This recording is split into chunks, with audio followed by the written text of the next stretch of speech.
Golden Retriever's love is a physical thing. It's the wet-nosed nudge against your hand when you've been staring at a screen too long. It's the full-body, tail-thumping, eardrum-rattling welcome that happens whether you've been gone for 10 days or 10 minutes. For 7 years, my life's metronome has been the gentle thump-thump of my dog buddy's tail against the hardwood floor. It's the sound of my home. 3 weeks ago, the metronome stopped, and the silence was the most terrifying sound I had ever heard. It started subtly. Betty, a dog whose entire worldview was based on the joyful pursuit of tennis balls and unattended sandwiches, left half his dinner in the bowl. The next day, he did it again. When I threw his favorite slobber-encrusted ball in the backyard of our small Austin bungalow, he just watched it bounce with tired, soulful eyes. He was a 7-year-old dog, which in Golden Retriever years is a respectable gentleman, but he had always had the boundless, goofy energy of a puppy. Now that light was dimming. He'd sigh a deep, human-like sound and rest his heavy head on my lap, his breathing just a little too shallow. I work from home as a graphic designer. My world is one of pixels and Pantones, a quiet, orderly existence.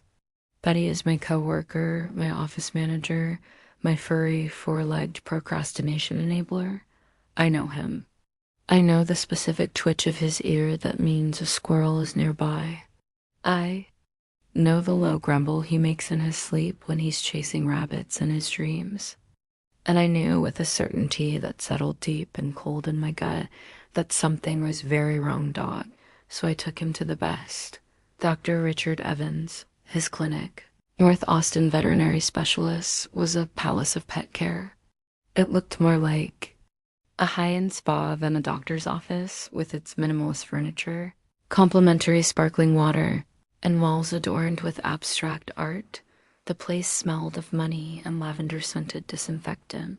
Dr. Evans was the vet for the tech millionaires and the old money families of Austin. Getting an appointment was like trying to get a table at a Michelin-starred restaurant. I had been on his client list for years, paying his exorbitant fees because, for Buddy, only the best would do. Dr. Evans strode into the examination room, a vision of veterinary success. He was handsome, tanned, with a perfect smile and a stethoscope draped around his neck like a designer accessory. "Alex, good to see you," he boomed, giving me a firm, confident handshake. He knelt and gave Buddy a brisk, professional pat. "And what seems to be the matter with our handsome boy today?" I laid it all out, my list of carefully observed symptoms. The lethargy, the loss of appetite, the low-grade whimpering I'd hear at night, the way he seemed to flinch when I touched his stomach. I was a concerned parent, presenting my evidence. Dr. Evans listened with a patient, slightly amused smile. He performed what I can only describe as the most cursory examination I have ever witnessed. He pressed Buddy's stomach for a grand total of 3 seconds, shone a light in his eyes, and took his temperature. "Well, he looks great," he announced, standing up and stripping off his gloves. "Coat is shiny, no fever, heart sounds strong." But the other things, I insisted, the not eating, the pain in his stomach, that's not like him at all. "Alex," he said, his voice taking on the warm, condescending tone of Anne, adult explaining something to a particularly slow child. "Buddy's 7 now. He's not a puppy anymore. He's slowing down. It's natural. And as for his appetite, he probably just ate some grass that disagreed with him.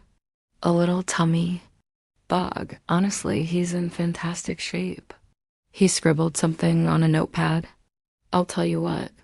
Give him a bland diet for a few days, boiled chicken and rice. And just let him be a dog. He'll bounce back before you know it." He patted me on the shoulder, a gesture of dismissal. "You work from home, right? All day with this guy?" I nodded. "You probably notice every little sigh and sneeze. It's easy to get a little worked up.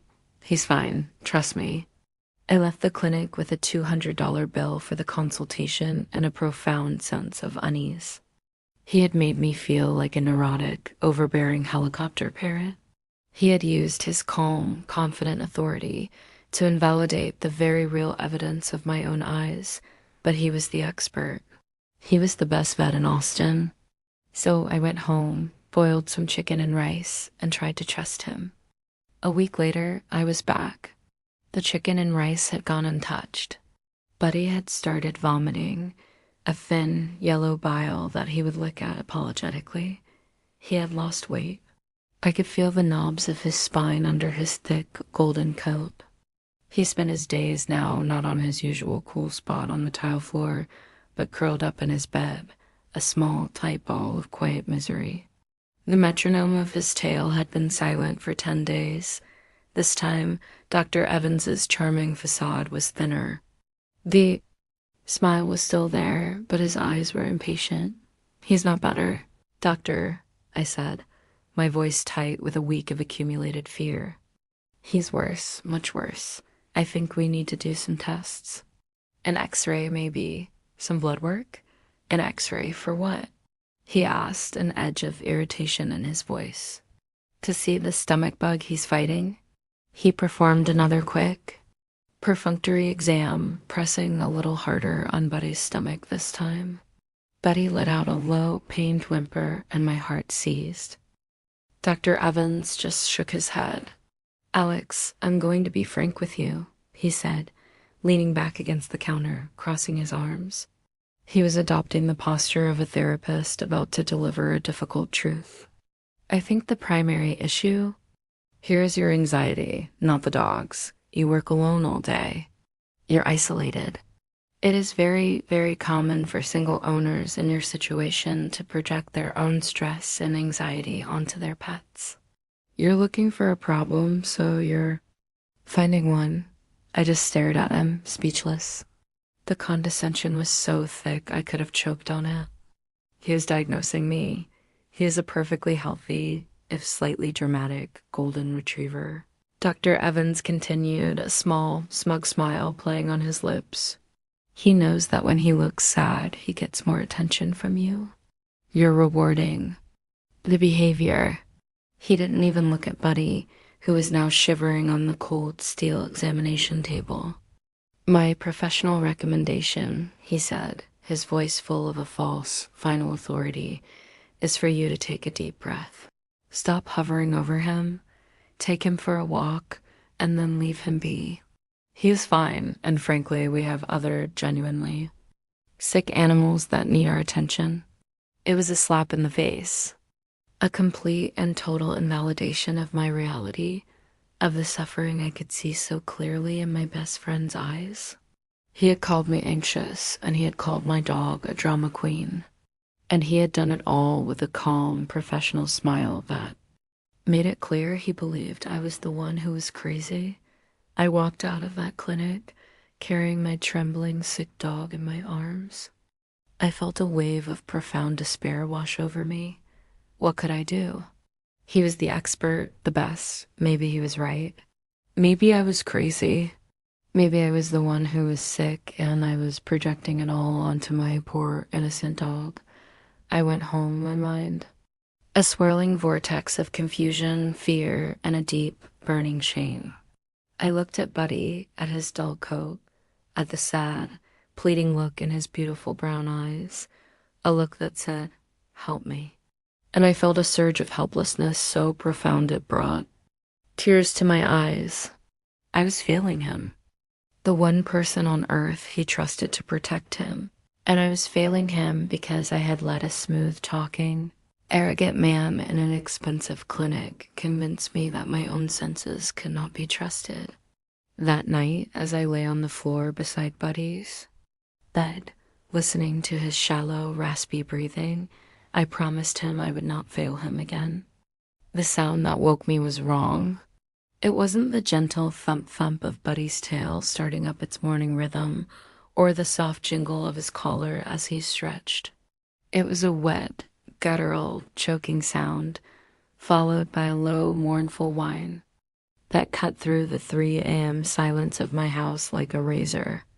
I was out of bed before I was fully awake, my heart launching itself into a frantic, hammering rhythm against my ribs. I found him in the hallway. He had collapsed onto the cool terracotta tiles, his beautiful golden body limp, his legs splayed at an unnatural angle. His chest was heaving with shallow, ragged breaths. A small pool of the same yellow, stringy bile he'd been throwing up for days was on the floor beside his head. But the thing that sent a bolt of pure, ice-cold terror through me was his gums. I lifted his lip, my fingers trembling, and I saw that they were a pale, ghostly white. No, I whispered, the word a useless prayer. No, buddy.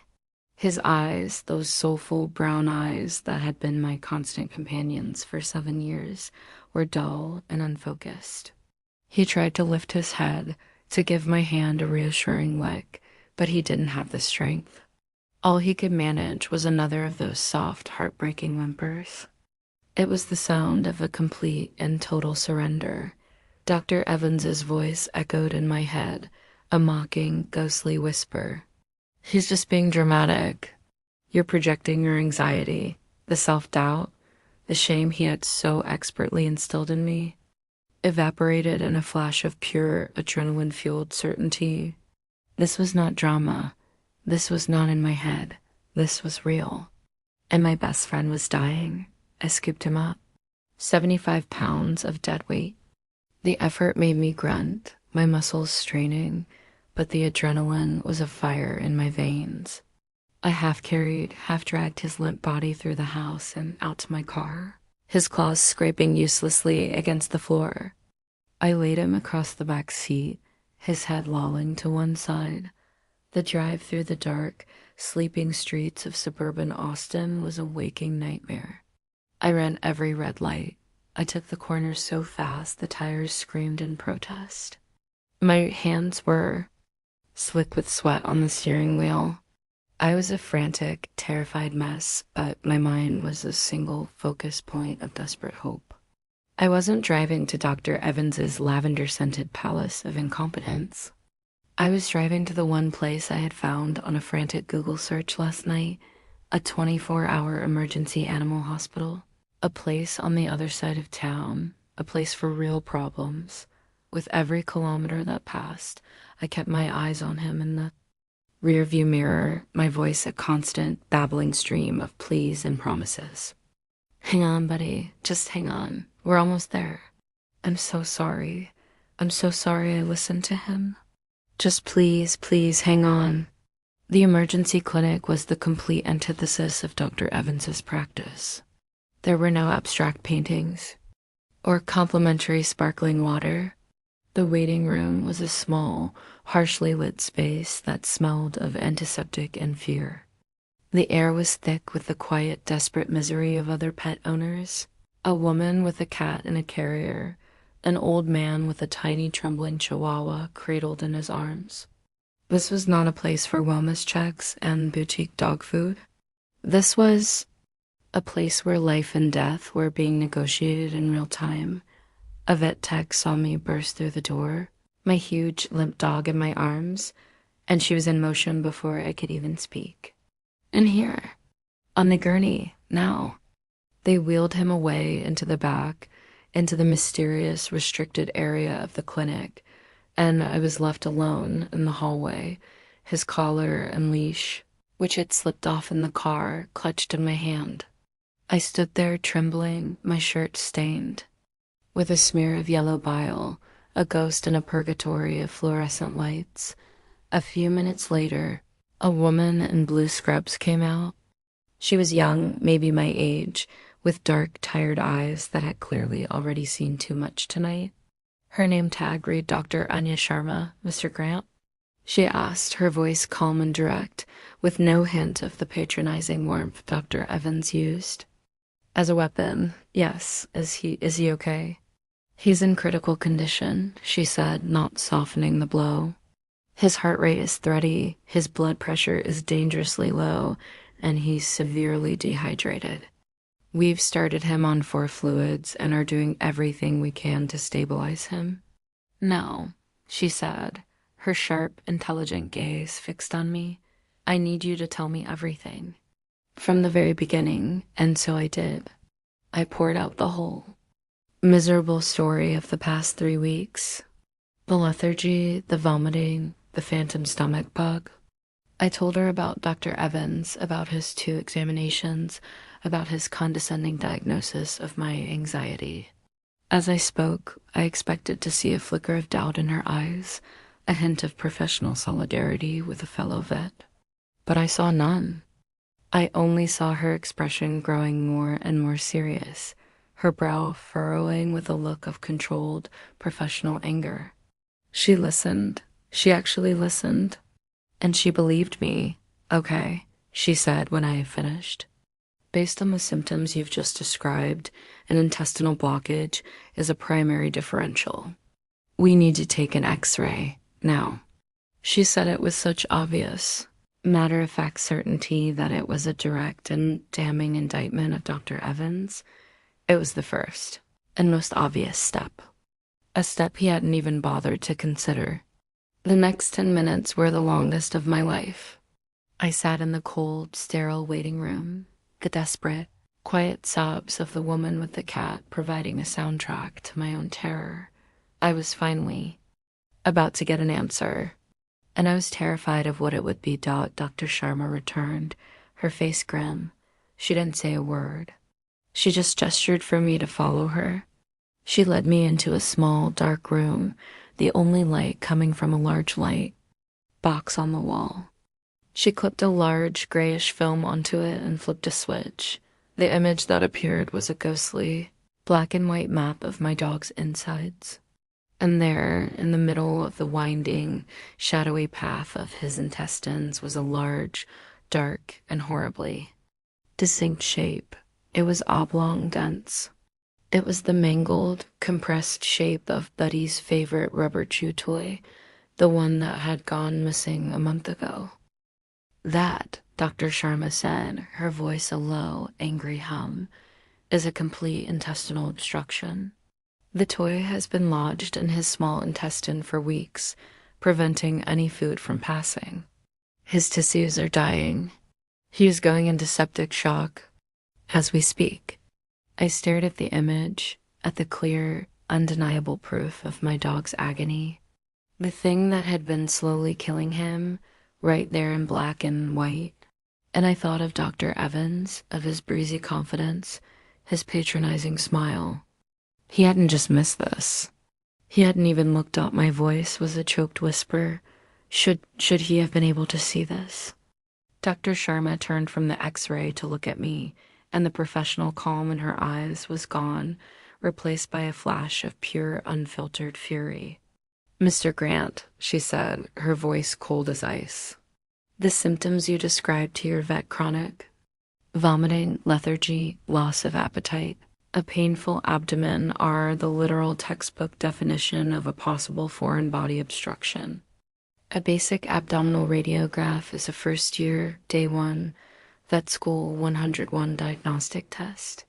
To not perform one in this situation is not a simple mistake. It is an act of gross, unforgivable negligence. The word, negligence, the legal, medical, and moral term for what he had done. It was a concrete thing I could hold on to in the swirling chaos of my fear and guilt. What happens now? I asked, my voice trembling. Now, she said, her voice becoming all business again, he needs emergency surgery. We have to go in, remove the object, and resect any part of the intestine that has died. But I need to be completely honest with you. Because of the delay, because the sepsis is already setting in, his chances are guarded. He might not survive the surgery. And even if he does, the recovery will be long and difficult. She handed me a clipboard with a consent form, a form that explained, in terrifying detail, all the things that could go wrong. A form that told me my best friend might die on the operating table. And at the bottom, an estimated cost for the MIT. procedure that made my stomach clench. It was more money than I had in the world. But it didn't matter. I looked at the x-ray one last time, at the dark shadow that represented Dr. Evans's arrogance and my dog's suffering. And I felt my own guilt, the guilt of having trusted the wrong man for so long, crystallize into a hard, cold resolve. I signed the form. Do it, I said, my voice shaking but clear. Do whatever it takes. Save him. Dr. Sharma gave me a small, compassionate nod. She took the clipboard and turned to leave. Buddy was being wheeled into the operating room. I was left alone again, this time in the small, dark x-ray room. The terror for Buddy's life was an all-consuming fire. But as the minutes ticked by, a new emotion began to form in the heart of that fire. A feeling as cold and as hard as the steel of a surgeon's scalpel. It was rage, a pure, clean, and righteous rage. My best friend was fighting for his life on an operating table because a man who was supposed to heal him had been too arrogant to listen. I made a new promise in that dark room, a promise to Buddy, and a promise to myself. If he came out of that surgery, if he survived this nightmare, I would not just be his owner. I would be his avenger. And Dr. Richard Evans would learn, in the most public and painful way possible, what it meant to have his professional judgment questioned. The waiting room of an emergency animal hospital is a unique circle of hell. It is a place stripped of all pretense, a sterile beige purgatory where time ceases to exist. There is no day or night, only the relentless, humming glare of the fluorescent lights overhead and the quiet, desperate misery of strangers united by a single terrible fear. I found a hard plastic chair in a corner and I sat. And I waited. The clock on the wall became my tormentor, its second hand sweeping in a slow, agonizing circle. Each tick a tiny hammer against my sanity dot. My mind was a chaotic battlefield. I was swarmed by memories of Buddy as a puppy, a clumsy, golden fluff ball tripping over his own paws. I saw him on his first birthday, his face covered in the frosting from the dog-friendly cupcake I'd bought him. I saw him leaping into the cool green water of Barton Creek, emerging with a stick twice his size, his tail a joyous, metronomic rudder. These memories, which had always been my greatest comfort, were now a source of profound, unbearable pain. They were the life I was about to lose. Guilt was a physical, choking thing. Why did you listen to him? A voice in my head screamed. You knew something was wrong. You saw it in Buddy's eyes. But you let that man, that smiling, arrogant fraud, convince you that your own intuition was a form of madness. I had paid a fortune for the privilege of being gaslit while my best friend's life slowly ebbed away. The rage I felt at Dr. Evans was eclipsed only by the deep, burning shame I felt in myself. A young couple came in, their faces streaked with tears, carrying a small, motionless cat in a blanket. They disappeared into the back. An hour later, they came out alone, their bodies shaking with a grief so raw and so private that I had to look away. This was the reality of this place. Not all the stories had happy endings. I buried my face in my hands, my own silent prayers, a frantic, desperate bargaining with the universe I wasn't sure was even listening. It was just before dawn when Dr. Sharma finally appeared. She looked exhausted, her blue scrubs dotted with small, dark stains I didn't want to identify. Her face was a mask of professional neutrality, and my heart plummeted. It was the face of a doctor about to deliver bad news. Alex, she said, her voice low. She sat down in the chair next to me, a gesture of compassion that I was profoundly grateful for. Is he? I couldn't finish the sentence. He's alive, she said. The words were a physical force. The air rushed back into my lungs in a great shuddering gasp. My body went limp with a relief so total, so absolute, that I thought I was going to pass out.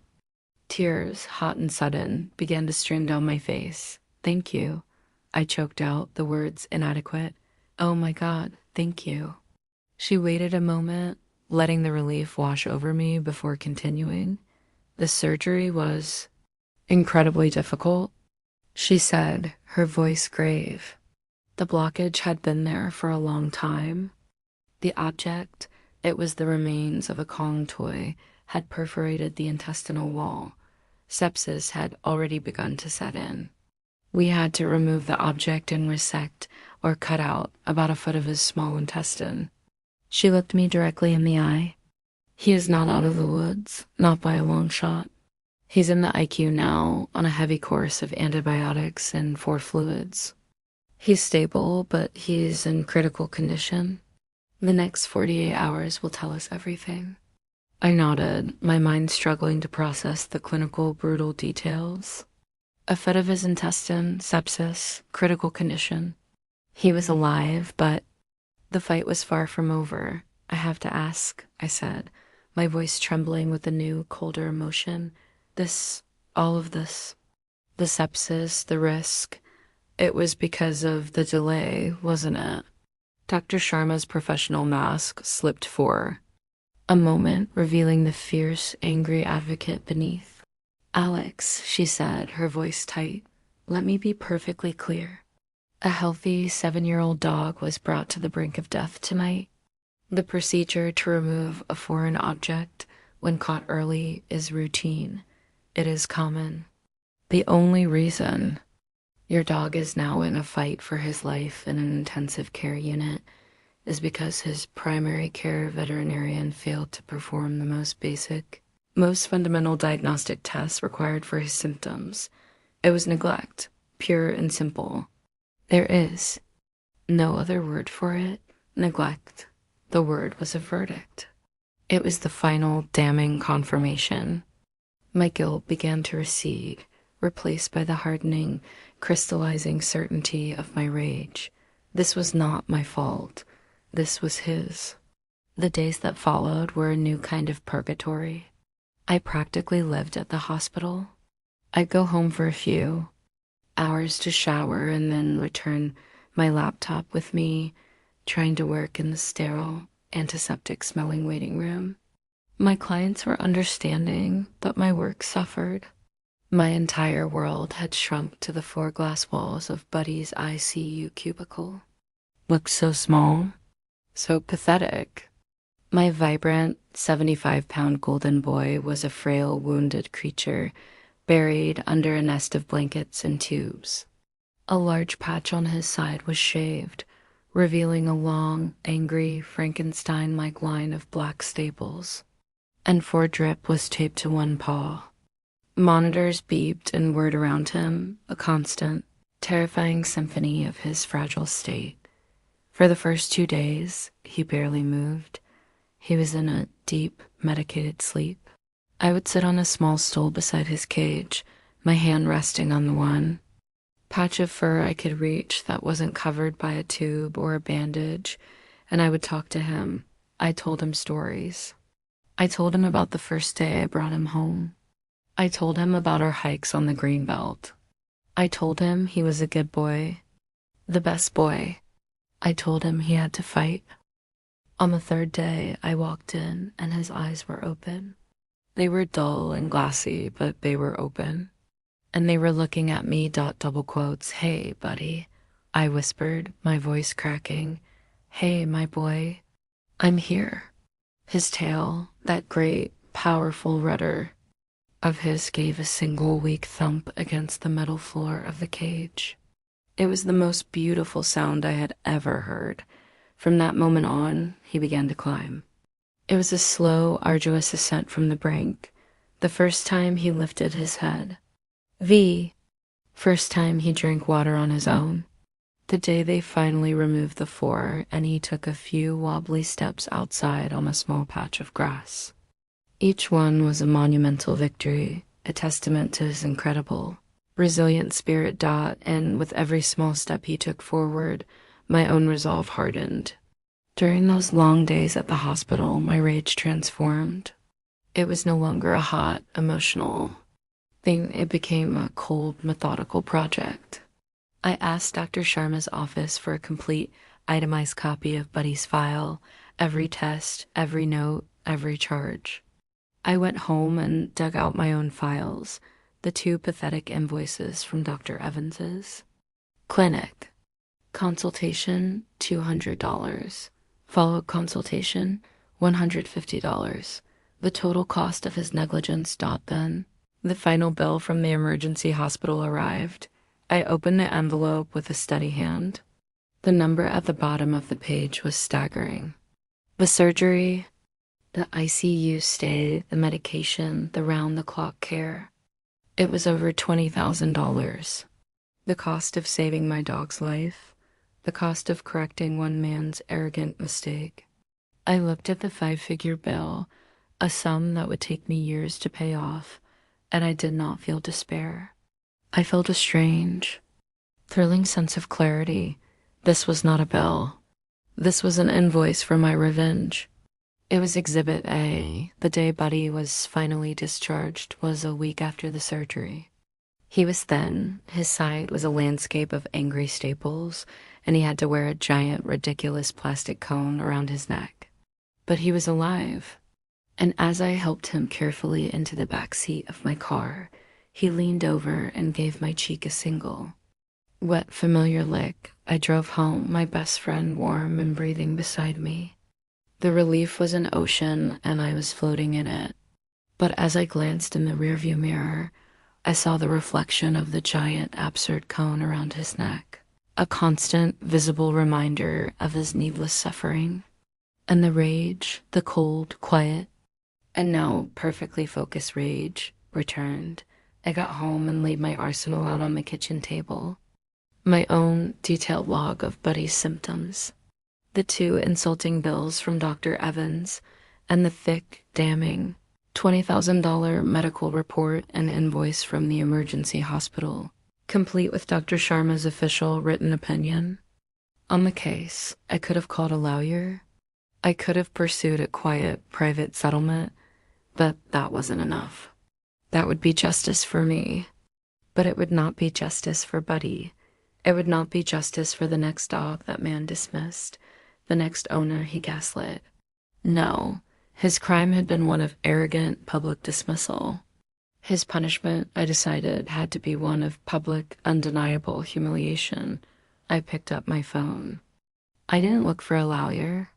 I looked up the number for the local ABC News affiliate for their investigative unit, the one with the slogan, "On Your Side." I was about to find out if that was true. Buddy's recovery was measured in milestones. The first time he wagged his tail hard enough to thump against the floor. The first time he showed interest in food that wasn't a bland, medicinal paste. The day I finally, mercifully, got to take the ridiculous plastic cone off his head and he could properly scratch his own ears. Each one was a small, quiet victory, a step back from the edge of the abyss. Our house, which had been a silent, sterile, sick room for weeks, slowly began to feel like a home again. I nursed him with the single-minded devotion of a zealot. My design work was a distant memory. My entire existence was now dedicated to this one fragile, healing life. But my quiet, sun-filled days of caregiving were contrasted by the cold, methodical fury of my nights. After Buddy was asleep, his breathing now deep and even, I would sit at my kitchen table with my evidence spread out before me, like a general planning a campaign. The 2 insulting invoices from Dr. Evans's clinic, my own detailed, handwritten log of Buddy's decline, and the centerpiece, the thick, damning report from the emergency hospital, a $20,000 testament to one man's negligence. I knew I had an airtight case for a malpractice lawsuit. I could have called a lawyer, and after a year or 2 of quiet legal wrangling, I likely would have received a large confidential settlement. Dr. Evans would have paid a sum of money. His insurance premiums would go up, and he would continue on with his life, his public reputation as the city's premier veterinarian, completely unscathed. And that was not enough. It was not enough, because this was not about the money. The money was just an insult, a number attached to a crime. This was about accountability. It was about the arrogance of a man who believed he was above listening.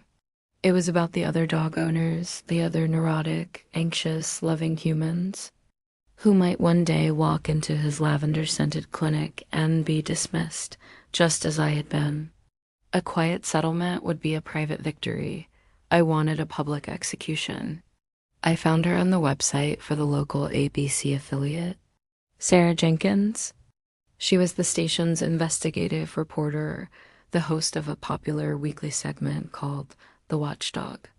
She had a reputation for being a tenacious, take-no-prisoners journalist who had exposed everything from corrupt city contractors to scammy auto repair shops. Her slogan was simple: fighting for the little guy.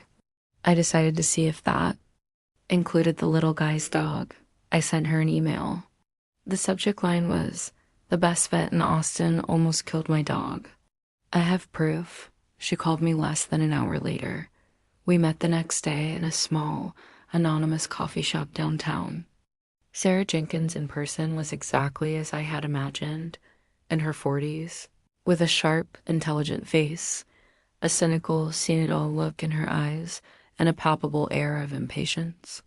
She was a woman who did not suffer fools gladly. "Okay, Mr. Grant," she said, after we'd gotten our coffees. "You made a big claim in your email. Show me your proof." I didn't speak at first. I just opened my briefcase and laid the entire story out on the table between us. My notebook, the invoices, the ER report with Dr. Sharma's damning conclusion, highlighted in yellow, the before and after photos of Buddy, one from a hike a month before he got sick, vibrant and alive, the other from the ICU, a pathetic, wounded creature buried in tubes. She read everything in a focused, professional silence. She spent a long time on Dr. Sharma's report, her eyes narrowing as she absorbed the clinical, brutal details. I watched her face, saw the professional skepticism slowly, almost imperceptibly, morph into a look of journalistic hunger. She saw it, the perfect story. A beloved local institution, a pillar of the community, with a dark, negligent secret. A story of betrayed trust. A story with a hero, a villain, and a beautiful, innocent, furry victim. Jesus, she breathed when she had finished reading the final page of the report. She looked up at me, and the cynicism in her eyes was gone, replaced by a cold, hard anger. This guy, this Dr. Evans, he just let him rot. He told me I was projecting my anxiety onto him. I said, my voice quiet, "That son of a bitch." She said, her voice a low growl. She closed the file. "Okay, Mr. Grant, I'm in. We're going to tell this story. And we are going to burn this guy to the ground." The next 2 weeks were a blur of a new kind of activity. My quiet home was transformed into a television studio. A news crew, a cameraman, and a sound guy set up their lights and equipment in my living room. Sarah Jenkins sat opposite me, her expression now warm and empathetic, and for 2 hours, she had me recount the entire agonizing story. It was one of the hardest things I have ever had to do. To speak of my fear, my guilt, my rage, to a cold, unblinking camera lens. But as I spoke, I wasn't just talking to Sarah. I was talking to every other pet owner in the city. I was telling my story for them. Buddy, who was now cone-free and beginning to look like his old self again, seemed to sense the gravity of the moment. He lay at my feet during the entire interview, his head on my lap, a quiet, living, breathing piece of evidence. The camera loved him. The next day, Sarah went to the emergency hospital and interviewed Dr. Sharma. On camera, Dr. Sharma was the perfect professional witness. She didn't use emotional language. She just stated the cold, hard medical facts. She explained what an intestinal blockage was. She explained what the standard of care was. And she concluded, her voice calm and steady, that in this case the standard of care had not been met. Her quiet, professional condemnation was more powerful than any angry accusation I could have ever made. The final piece of the puzzle was Dr. Evans himself. Sarah and her cameraman went to his clinic. He, of course, refused an on-camera interview. Instead, he had his high-priced lawyer issue a statement.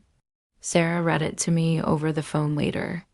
That day, while we sympathize with Mr. Grant's experience, we are bound by patient confidentiality and cannot comment on the specifics of any case.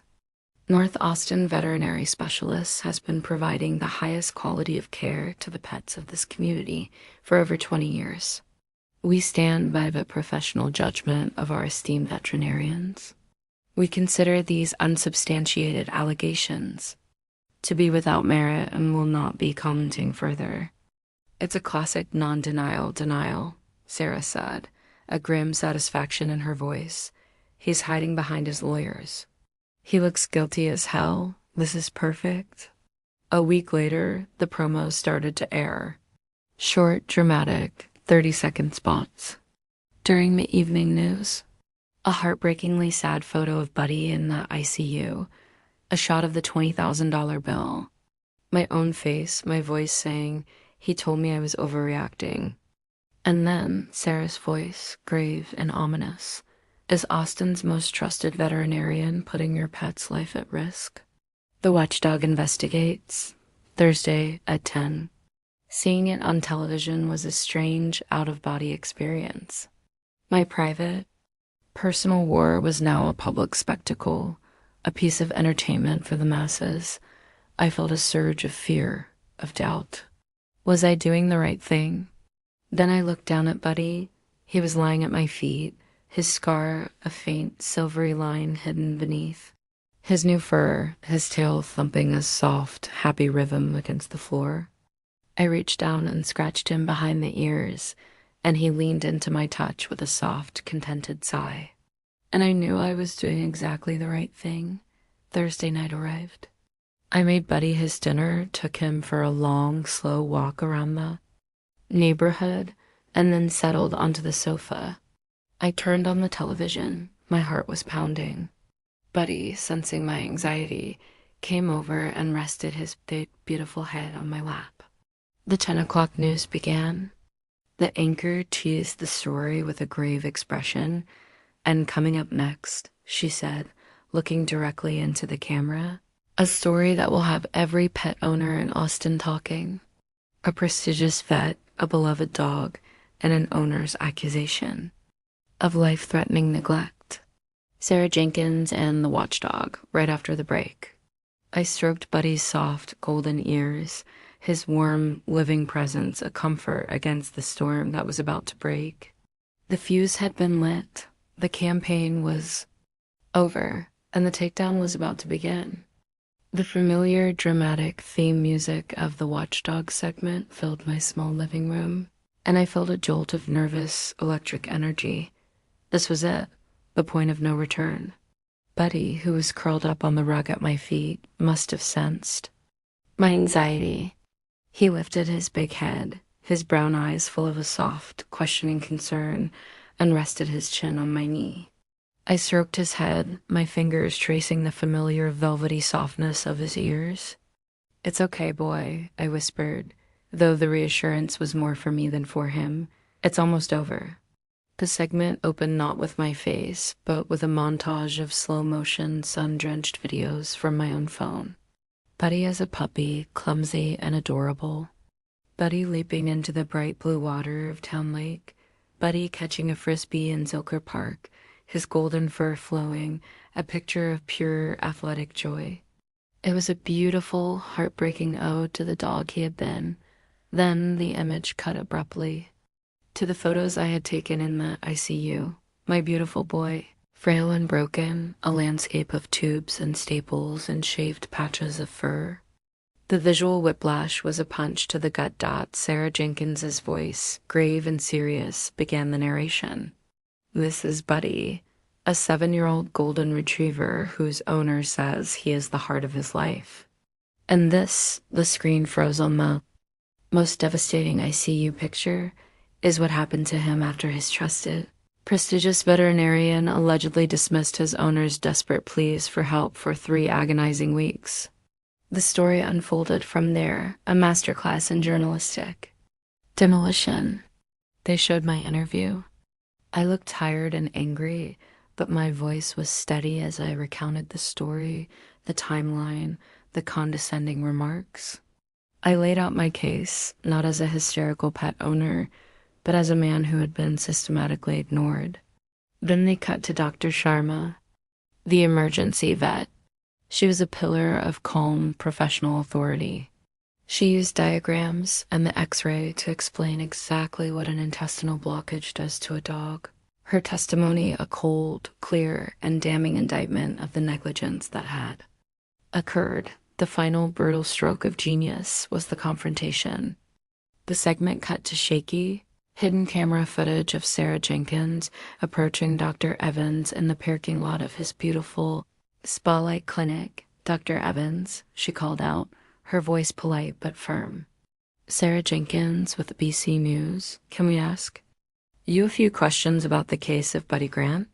He flinched, his head snapping around.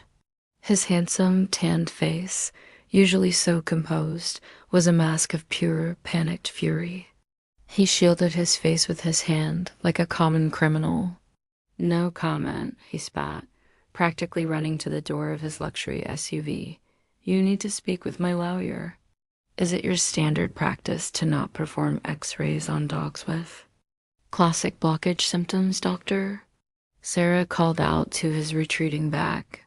"How many other anxious owners have you dismissed?" He just threw himself into his car and sped away, the camera lingering on the squeal of his tires. He looked ridiculous. He looked weak. He looked guilty as hell. The segment ended with Sarah Jenkins looking directly into the camera, her expression grim. "A question every pet owner in Austin should be asking tonight," she said, is not just about the care their pet is receiving, but whether their own concerns are being heard. For the Watchdog, I'm Sarah Jenkins. The moment the segment ended, the world exploded. My world, at least. My laptop, which I had open on the coffee table to a local Austin community Facebook group, began to refresh with a speed I had never seen before. The station had posted the video of the segment. Within 60 seconds, it had 1,000 shares. The comment section was a roaring torrential flood of pure, unadulterated rage. "That's my vet. I knew he was arrogant, switching clinics tomorrow. Oh my God. That poor dog. I'm in tears. Alex, if you see this, we're all behind you. He did the same thing to my cat. Told me it was a hairball. She died. I'm calling that reporter first thing in the morning." This last comment was followed by dozens more. A dam had broken. It turned out I was not the only one. My story had given them a voice. For years, Dr. Evans had been cultivating a reputation of untouchable excellence, and his clients, intimidated by his authority, had kept their doubts and their sad stories to themselves. No longer. My private war had just become a public revolution over the next 48 hours. It was a digital firestorm. The clinic's Yelp and Google pages, once a pristine 5-star rating, became a war zone. 1-star review after 1-star review, each one a story of dismissal, of arrogance, of a beloved pet suffering being ignored. A Reddit thread on the Per Austin subreddit titled, "Anyone else have a horror story about Dr. Evans?" had over 1,000 comments. His name, once a symbol of prestige, was now synonymous with neglect. A small, peaceful protest was organized by a local animal rights group. A handful of people with signs standing on the sidewalk outside his beautiful clinic. "Listen to the owners. Justice for Buddy." The final nail in the coffin came on Monday morning. The Texas State Board of Veterinary Medical Examiners, responding to the massive public outcry and, as I later learned, over 50 new formal complaints that had been filed since the segment aired, issued a press release. They were launching a full, formal investigation into the practices of Dr. Richard Evans for multiple allegations of gross negligence and professional misconduct. His career was over and he knew it. A week later, Sarah Jenkins called me. "You're not going to believe this," she said, a note of grim satisfaction in her voice. "I got a tip from a source inside his office. He's putting the clinic up for sale, and his lawyer contacted the state board this morning. He's voluntarily surrendering his license to practice veterinary medicine, effective immediately." "What?" I breathed, the finality of it sinking in. "He's done, Alex," she said. "He's running away. He's selling everything and moving out of state. You didn't just win, you annihilated him." I hung up the phone. I looked down at Buddy, who was now snoozing peacefully at my feet, occasionally letting out a soft, happy sigh. The war was over. I had won. But I didn't feel the triumphant, fist-pumping victory I had expected. I just felt a profound and quiet sense of peace. The scales had been balanced. Justice for my dog and for all the others had been served. Months passed. Life returned to a beautiful, blessed state of normalcy. Buddy's fur grew back, completely hiding the faint, silvery line of his scar. His energy returned, his appetite returned, and most importantly, the happy, rhythmic thump, thump, thump of his tail became the constant, joyful metronome of my life once more. The $20,000 debt was a heavy weight, but it was one I would gladly carry for the rest of my days. A small price to pay for the priceless gift of his continued presence. It is now a warm, sunny afternoon. We are in Zilker Park, a great green ocean of grass in the heart of the city. The park is full of life, of laughter, of other dogs and their people. I watch Buddy, his golden body a blur of pure joy as he chases after a bright red tennis ball, his tongue lolling out of his mouth in a goofy, happy grin. He is no longer a victim. He is no longer a patient. He is just my dog, healthy and whole and beautiful. My revenge is complete. But looking at him now, I realize it was never truly about revenge. It was not about punishing Dr. Evans. It was about protecting Buddy. It was about honoring the profound, silent, and unconditional love that passes between a man and his dog. It was about a promise I had made in the darkest hour to be his advocate, to be his voice. Buddy trots back to me, the slobbery red ball held gently in his mouth, and drops it at my feet. He looks up at me, his brown eyes full of a simple, perfect, and unwavering trust. He is ready for the next throw. And so am I. The seasons turned.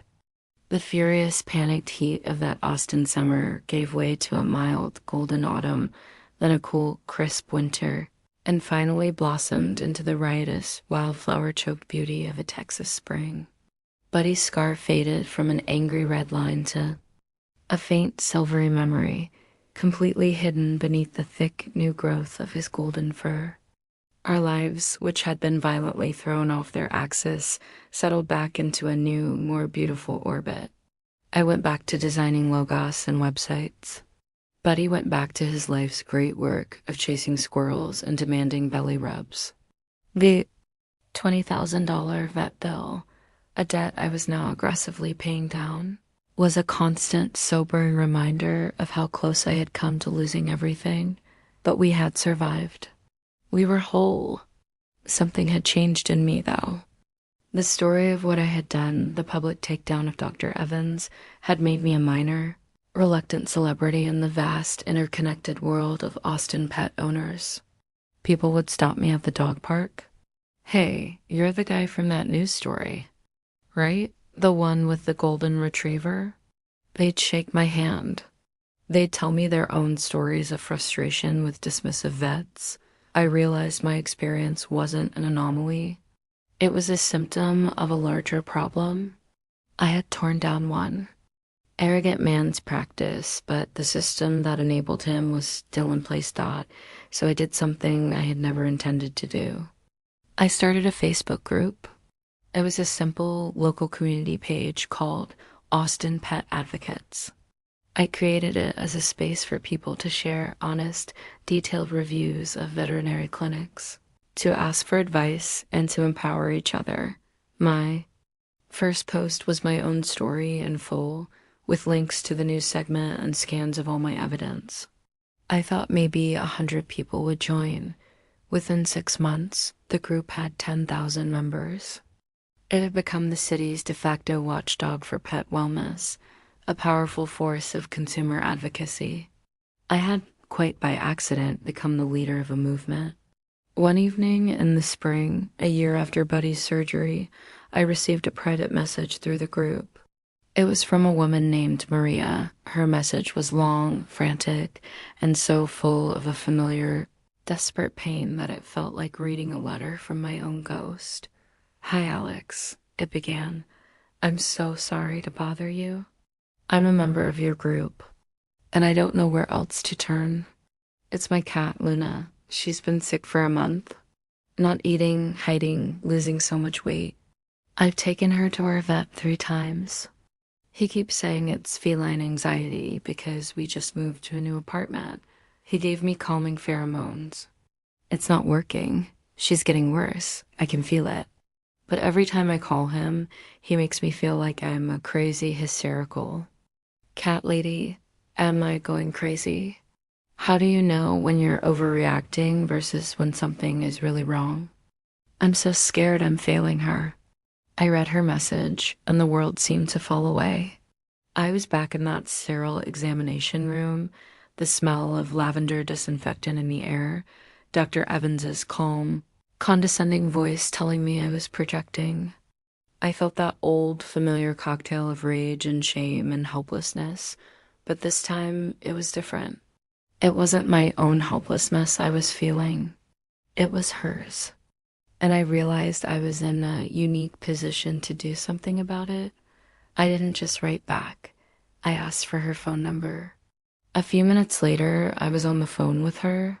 She was crying, her voice thick with the frustration of being ignored. "Maria," I said, my voice calm and firm. "First of all, I want you to take a deep breath, and I want you to listen to me very carefully. You are not crazy. You are not overreacting. You are a loving, observant pet owner who knows her animal. You are her only voice, and she is telling you that she is in pain." I spent the next half an hour coaching her. I armed her with the language of advocacy. "You are the client," I told her. "You are paying for a service. You have the right to demand that service. I want you to call your vet back. You will not ask for his opinion. You will tell him, politely but firmly, that you require him to perform a full senior blood panel and an abdominal ultrasound on your cat to rule out specific physical causes. You will use those words. If he refuses, if he tries to dismiss you, again, you will say only one thing. Please document in my cat's official medical chart that you are refusing my request for diagnostic testing, and then you will hang up." I gave her the number for the 24-hour emergency hospital. "My hospital. If he refuses," I said, "you will take your cat there and you will tell Dr. Sharma that I sent you." She was quiet for a moment on the other end of the line, and then she said, in a voice full of a new, fragile strength, Okay, I can do that." 2 days later, I received another message from her. "Alex, I don't know how to thank you. I did what you said." I called him. He tried to brush me off, but when I asked him to document his refusal, his whole tone changed. He agreed to do the tests. The blood work came back today. Luna has advanced kidney disease. It's serious, but the vet said because we caught it now, it's manageable with a special diet and medication. He actually apologized to me. He said I was right to be persistent. "You didn't just help me save my cat, Alex. You helped me find my own voice. Thank you." I closed the message, a slow, wide smile spreading across my face. I looked down at Buddy, who was snoring softly at my feet.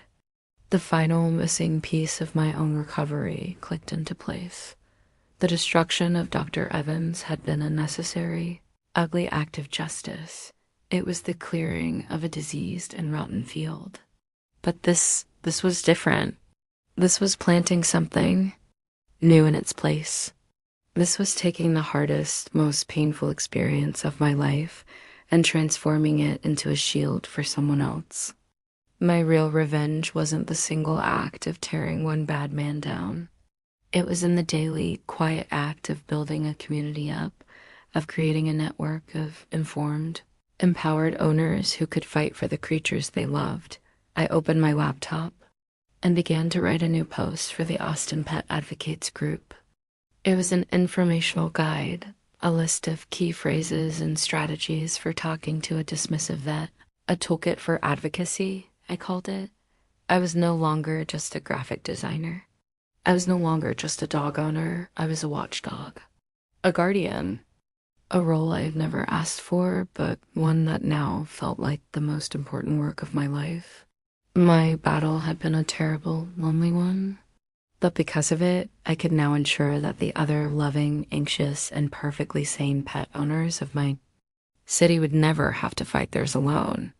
And that was a victory far greater and far more lasting than I had ever imagined.